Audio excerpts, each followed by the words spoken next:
Hello everyone! I would like to welcome and thank you all for participating in my first online drawing course. First of all, I would like to point that I'm not a native English speaker.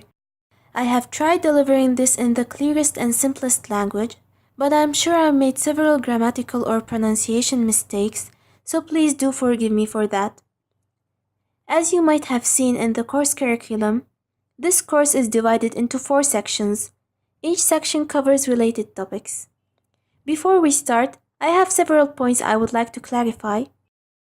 Firstly, what you're going to learn here is my own method in drawing and is not by any way the correct method. There is no correct way to draw in my opinion. Each individual draws in their own ways. And this is the nice thing about it. Thanks to this, we see many beautiful art styles that are unique in their own ways.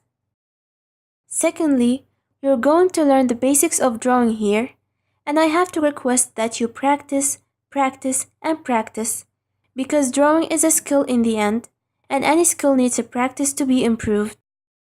What's important is to enjoy practicing and leave anxiety or self-doubt aside. It's alright if you make mistakes or screw up, we all do. You have an eraser by your side to help you fix things whenever you need. Thirdly, I'll draw digitally on Paint Tool size software just for the sake of a clear explanation interface, but you don't have to use any drawing software or tablet. All you need to do is follow up with a paper and a pencil.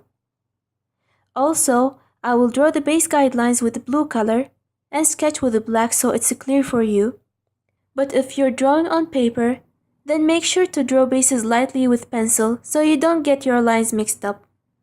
Lastly, let's agree on this simple thing. When you draw, do not make your hands stiff like this, but draw with freedom and make light and quick strokes. That's all I wanted to say for an introduction. I hope you enjoy this course and find it useful. I'm looking forward to see your works.